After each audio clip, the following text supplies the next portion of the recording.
दोस्तों नमस्कार। नई दिल्ली विश्व पुस्तक मेला जो कि दिल्ली के प्रगति मैदान में पिछले 3 दिनों से चल रहा है, आज तीसरा दिन है। और मेले में तरह तरह के स्टॉल हैं, दुनिया भर से आए प्रकाशक हैं, उनकी किताबें हैं, लेखक हैं, पाठक हैं, किताबों की दुनिया को नज़दीक से देखने समझने वाले लोग हैं और बहुत सारी तरह तरह की गतिविधियां हैं। उसमें जगह जगह लेखकों से बातचीत हो रही है, किताबों पर बातचीत हो रही है, किताबें रिलीज हो रही हैं। उसी तरह की गतिविधियों में से एक गतिविधि हिंदुंग भी अपने स्टॉल पे लेखकों से बातचीत और मुलाकात का कर रहा है।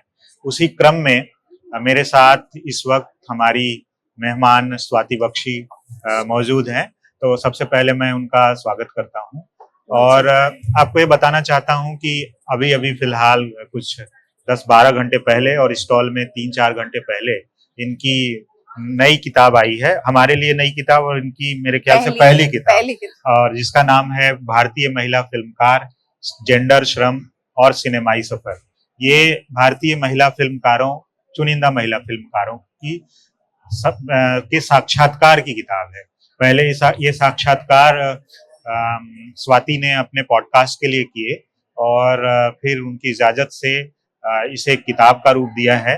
और स्वाति का मानना है और वैसा हमारा भी मानना है कि इस तरह की किताबों का होना बहुत जरूरी है, और जिससे कि लोग अगर पढ़ते हैं तो नए तरह की दृष्टि लोगों को मिलती है और सिनेमा को जेंडर के हवाले से भी समझने में मदद मिलती है। तो स्वाति, सबसे पहले मैं ये जानना चाहूंगा कि अभी जो दौर चल रहा है, जिसमें पिछले 5-1 सालों में जो विशेष तौर पे वीडियो की जो मौजूदगी हमारे जीवन में हुई है, और मैं आपको बताऊं कि मैं ब्लॉगिंग की दुनिया से मतलब हिंदी की दुनिया में आया और मैं 2006 में प्रवेश किया ब्लॉगिंग में। तो उस समय पॉडकास्ट आया था और हिंद युग जो अभी उस समय एक ब्लॉग था, तो हमने एक ऑडियो पॉडकास्ट भी बनाया था, मतलब पॉडकास्ट बनाया हमारा। जब हमने अपनी वेबसाइट बनाई तो उसमें भी हमारा एक आवाज नाम का सेक्शन था, जिसका जो सब यूआरएल था वो था podcast.hindyug.com। अभी भी है वो सब यूआरएल। मुझे बड़ी हैरानी हुई कि मतलब हम उस समय ये समझते थे कि पॉडकास्ट का मतलब कि ऑडियो वाली दुनिया को पॉडकास्ट करते थे, और अब पॉडकास्ट मतलब वीडियो। तो खैर, तो मतलब वीडियो कितनी मौजूदगी है कि उस समय में किताब का मतलब भी वीडियो हो सकता है। कोई भी चीज जो एक्सप्रेशन की है असल में वो शायद वीडियो बचेगा। वैसे में आप क्या रिलेवेंस मानती हैं विशेष तौर पे साक्षात्कार, जिस साक्षात्कार में मुझे तो ऐसा लगता है कि पॉडकास्ट का, अब मैं इस पॉडकास्ट को वॉडकास्ट को भी शामिल कर रहा हूँ, उसमें वीडियो को भी, उसका लगभग 100% कब्जा हो गया है। वैसे में इस तरह की चीजों का क्या रिलेवेंस आप समझती हैं? बहुत शुक्रिया आपके सवाल के लिए, क्योंकि एक किताब जब हम पब्लिश करते हैं, प्रकाशित करते हैं, तो उसका फॉर्म क्या होगा, उसका स्वरूप क्या होगा, ये एक पॉलिटिकल डिसीजन होता है, एक राजनीतिक डिसीजन है, जिसमें आप ये तय करते हैं कि ये किताब इस रूप में क्यों होगी। और साक्षात्कार, जैसा कि आपने कहा कि ऑडियो और पॉडकास्टिंग की जो दुनिया है, साक्षात्कार पूरी तरह से उसी का होके रह गया है। तो एक विधा के तौर पर अब ऐसा लगता है कि साक्षात्कार के बारे में हम उस तरह से सोचते नहीं हैं, जो कि एक बहुत ही जरूरी विधा है नॉन फिक्शन करने के लिए।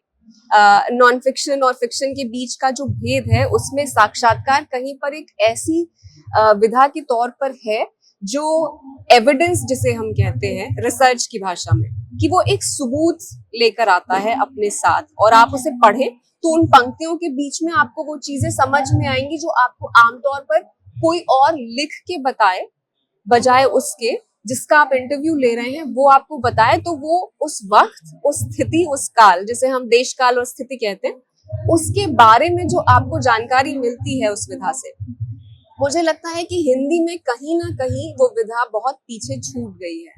और ऑडियो और पॉडकास्टिंग और अब वॉडकास्टिंग या व्लॉगिंग उसमें उसका बहुत इम्पोर्टेंट रोल है साक्षात्कार को आगे लेके जाने में, तो उस तरह से साक्षात्कार जिंदा है। लेकिन नॉन फिक्शन में हिंदी में अगर आप देखें तो वो नहीं है। तो इस किताब को इस रूप में लाने का एक फैसला जो था वो इसी वजह से था कि आप उसमें अपना एक ऑथर के तौर पर, एक लेखक या लेखिका के तौर पर आपका जो इंटरवेंशन है, जो भूमिका है और आपका जो हस्तक्षेप है वो कम से कम हो, ताकि आप एक उस माध्यम को, उस विधा को फिर से एक जीवंत रूप दे सके। तो स्वाति, ये तो मैं समझ गया, लेकिन इसमें मेरा सवाल ये भी था, मैं अपने सवाल को फिर से थोड़ा सा और स्पष्ट करते हुए पूछना चाहूंगा कि जैसे वीडियो की जो इतनी मौजूदगी है, उस मौजूदगी में मतलब उसका आतंक भी है, लेकिन उसकी कुछ ऐसी खास बात भी है जो शायद उसके पीछे की विधाओं में नहीं है। जैसे कि बातचीत करते हुए उस व्यक्ति के जो भाव हैं, है ना, भाव भंगिमाएं हैं, तो उसका जो भी आप कहें कि उसका जो पूरी उपस्थिति है बातचीत करते हुए उस मतलब बातचीत की दुनिया में, वो हम टेक्स्ट में नहीं डाल पाते हैं, हालांकि डाल सकते हैं। तो अब सवाल ये उठता है कि आपने कहा कि अगर मान लीजिए एक डॉक्यूमेंटेशन है, उस व्यक्ति के मिनिमम इंटरवेंशन के बिना उसको जानने की कोशिश है, तो ये सारी चीजें तो वीडियो में भी संभव है, और ऑडियो में तो खैर एक्सप्रेशन संभव नहीं है, लेकिन वीडियो में तो विथ एक्सप्रेशन संभव है। तो वैसे में एक टेक्स्ट विधा में इस तरह की किताब के सामने तो चुनौती बहुत बड़ी है, तो उस चुनौती को आप कैसे देखते हैं? चुनौती जाहिर तौर पर बड़ी है, और जैसा कि हम देख रहे हैं कि जो पूरा कम्युनिकेशन है, चाहे वो किसी भी तरह का हो, उसमें वीडियो की जो रेस है वो इस कदर तेज हुई है कि बाकी सारी चीजें पीछे छूट गई, और टेक्स्ट निश्चित तौर पे जो लिखित माध्यम है उसके सामने हर तरह की चैलेंज है, चाहे वो आप न्यूज़पेपर पब्लिश करते हो, मैगजीन पब्लिश करते हो, किताब पब्लिश करते हो, तो वो टेक्स्ट के सामने मेरे ख्याल से एक सामान्य चुनौती है। सो किताब की चुनौती तो है ही कि आप महिला फिल्मकारों पे किताब लिखें जिनके बारे में बात ही नहीं हो रही है। एक तो वो बहुत बड़ी चुनौती है कि बात होती ही नहीं है, वो विषय उठाए ही नहीं जाते हैं और उन पे चर्चा भी नहीं हुई है। दूसरी चुनौती निश्चित तौर पर ये कि आप वीडियो से खींचकर लोगों को जो रील देखने के इतने आदी हैं, उनसे कहें कि आप ये किताब में 8 साक्षात्कार हैं और आप उन्हें पढ़ें, निश्चित तौर पर बहुत बड़ी चुनौती है। लेकिन अगर हम करेंगे नहीं तो उस चुनौती से निपटने के रास्ते भी नहीं बनेंगे। एक किताब अगर ये अभी पब्लिश हुई है तो जाहिर तौर पर अगर हम इसके लिए थोड़ा भी आकर्षण पैदा कर पाए तो इस तरह की दूसरी किताब के लिए जगह बनती है। तो हर जो छोटी कोशिश है वो कितनी सफल होती है, इससे ज्यादा जरूरी ये है कि वो कोशिश की गई। देखिए, मैं तो खुद ही इसका प्रकाशक हूँ। मैं इसमें अगर मैं तो ये मुझे कहना चाहिए कि भाई ये मतलब यही पढ़ना चाहिए, लोगों को वीडियो नहीं देखना चाहिए, रोड वीडियो। लेकिन मैं इसको एक केस स्टडी की तरह देखना चाहता हूँ कि इस तरह की चीज जहाँ पे हमारे सामने इस तरह की चुनौतियां हैं, मैं चुनौतियों में से आपसे ये सवाल भी करना चाहता था कि क्या ऐसी कुछ गुंजाइश है कि टेक्स्ट में ही इंटरव्यूज को इस तरीके से कर दिया जाए कि वो वीडियो से आगे निकले और उसका मुकाबला कर सके। मतलब क्या विधाओं में, मतलब साक्षात्कार की विधा को एज इट इज फॉलो करने के बजाय, सवाल जवाब के बजाय, क्या उसको और दूसरे तरीके से पढ़ने वालों के लिए इतना एंगेजिंग बनाया जा सकता है कि वो वीडियो विधा में जो साक्षात्कार देख रहा है उसके मुकाबले भी उसको लगे कि यार ये रस वहां पे जो था ना वो यहाँ नहीं मिल रहा है। लेकिन शैलेश जी, मुझे लगता है कि पढ़ने का जो चस्का है और वीडियो का जो चस्का है वो 2 किस्म के चस्के हैं एक्चुअली। तो पढ़ने का चस्का जिन लोगों को है वो वीडियो देखने के बाद नहीं पढ़ेंगे, ये मतलब मेरा मन फिलहाल ये मानने को तैयार नहीं है कि टेकर्स नहीं है। ये जरूर है कि चुनौती इस बात की है कि हाँ, वीडियो का इतना ज्यादा चलन है तो हम कैसे अपने टेक्स्ट को उसके लिए ऐसा आकर्षक बनाए, वो जरूर है। और उसके लिए हम कर ये सकते हैं कि इन किताबों के और इन साक्षात्कारों के इर्द गिर्द मेरे ख्याल से थोड़ी ज्यादा जागरूकता पैदा करने की जरूरत है कि आप वो देख रहे हैं और इसके एडिशन में अगर हम कुछ वीडियोस भी डाल सकें। और मेरे ख्याल से हो सकता है ये कि हमें कुछ समय के बाद अपनी किताबों पे कुछ इस तरह के QR डालने होंगे जिनसे जुड़े हुए कुछ वीडियोस अवेलेबल हो, तो आप QR उसका स्कैन करिए और कुछ उससे जुड़े हुए वीडियोस देखिए, जिसमें जैसे ये बातचीत है। तो हो सकता है कि अगर इस तरह की बातचीत उस किताब को पब्लिश करते समय या किसी और उसके मेहमान को उससे बातचीत और उसका एक QR कोड क्रिएट करके किताब पे डाला जाए तो वो एक एक्सक्लूसिव चीज हो बिल्कुल। सकती है। तो मेरे दिमाग में भी ये सवाल है जिसका मेरे पास कोई जवाब नहीं है, और मुझे लगता है कि आप भी अगर इस पे सोचेंगी, और क्योंकि मतलब आपका ऐसा तो है नहीं कि आखिरी 8 साक्षात्कार हैं, आप आगे साक्षात्कार लेती रहेंगी। तो इस दृष्टि से आप सोचिएगा कि कैसे आज के समय में जब हमारे सामने इतनी सारी चुनौतियां हैं, ये साक्षात्कार को इतना इंटरेस्टिंग करें, मतलब लिखित साक्षात्कार को, मतलब जिसको हम छापने वाले हैं, उसकी लोग जो है उसको भूल जाएं और इसको पढ़ना शुरू करें। तो खैर, मैं एक और सवाल, मैं ऐसे ही, हमारी कोई तैयारी नहीं, मैंने सोचा कुछ बात कर लेते हैं कि आपने जैसे इस साक्षात्कार की किताब अब आगे आपके दिमाग में और क्या है कि किस तरह की किताब आप लिखना चाहती हैं, क्योंकि आपके पास पत्रकारिता का तो एक लंबा अनुभव है।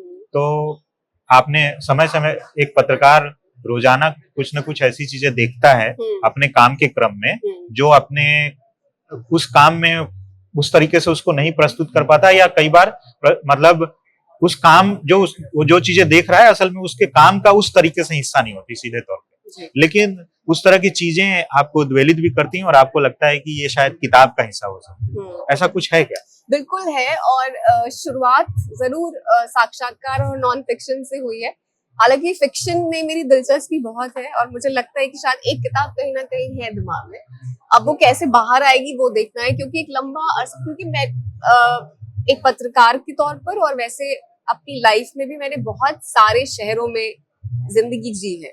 सो मेरी शुरुआत लखनऊ से हुई, उसके बाद दिल्ली से लंदन, कुछ समय पुणे, कुछ समय बॉम्बे, कुछ समय जर्मनी, और अब हम वापस मैं इस समय त्रिवेंद्रम में हूँ।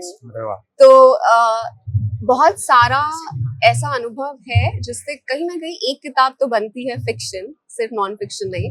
लेकिन चूंकि मेरा जो नॉन फिक्शन में क्या सोचा है? नॉन फिक्शन में मेरे ख्याल से रिसर्च पर आधारित किताब, मुझे लगता है कि हिंदी में रिसर्च पर आधारित किताबों की, शोध पर आधारित किताबों की कमी है। तो एक तो जो मेरी डॉक्टरेट है उस पर आधारित मेरी किताब होगी, और वो इन साक्षात्कारों में जो महिला नहीं है सई परांज पे, उनके सिनेमा पर वो किताब होगी। तो वो एक है जो किताब निश्चित तौर पर आनी है, और वो सई परांज पे के सिनेमा पे पहली किताब होगी, क्योंकि कोई किताब नहीं है ना हिंदी में ना अंग्रेजी। वाह। तो वो जरूर निश्चित तौर पर मुझे अपने डॉक्टरेट की पढ़ाई से उसको, उस किताब को एक कॉन्क्रीट रूप देना है। लेकिन एक फिक्शन भी जरूर निकलेगा कहीं ना कहीं से, तो वो मेरे दिमाग में है। और मेरी दिलचस्पी दरअसल ट्रांसलेशन में भी बहुत है, लेकिन चूंकि ये मैंने अभी पत्रकारिता का जो फॉर्म होता है उससे बाहर हटके काम करना शुरू किया, तो ट्रांसलेशन में भी मेरी दिलचस्पी है। तो हो सकता है कि आगे वो, तो यानी हम लोग बहुत लंबे समय तक बहुत सारी चीजें साथ में करने वाले सकते हैं। बिल्कुल। तो बहुत बहुत शुक्रिया स्वाति, और मुझे लगता है कि पाठक इसको पढ़ेंगे और जिस रूप में आप चाहती हैं कि लोग इसका आनंद लें, इन इंटरव्यूज का वो लेंगे, और उम्मीद करता हूं मैं कि अगर ऐसा होता है तो और दूसरे लोग भी इंटरव्यूज की किताब प्रकाशित करने के बारे में सोचेंगे। और जैसा आपने कहा कि उनको अगर हमें कुछ और इस विधा में नई चीजें जोड़ने की जरूरत है, तो निश्चित तौर पर अगर उस तरह के कुछ संदेश पाठकों से आते हैं जी, कि उसमें क्या कर सकते हैं, तो वो एक इस दिशा में एक अच्छी पहल होगी कि पाठक अगर पढ़ने के बाद बताएं कि क्या हो सकता है जो हम साक्षात्कारों को ज्यादा प्रभावी बना सकते हैं टेक्स्ट में। तो मेरे ख्याल से एक वो रास्ता भी खुला है बातचीत का। तो बहुत बहुत धन्यवाद। और मैं अपने देखने वालों और सुनने वालों को बता दूं कि भारतीय महिला फिल्मकार स्वाति बख्शी की पहली किताब 8 महिला फिल्मकारों का इंटरव्यू, ये किताब जल्द ही अमेज़न और फ्लिपकार्ट से भी मिलने लगेगी। हो सकता है वीडियो जब तक यूट्यूब पे जाए उससे पहले तो मिलने ही लगेगी। तो आप इसे देखिए, पढ़िए और बताइए कैसी है। बहुत बहुत धन्यवाद। शुक्रिया।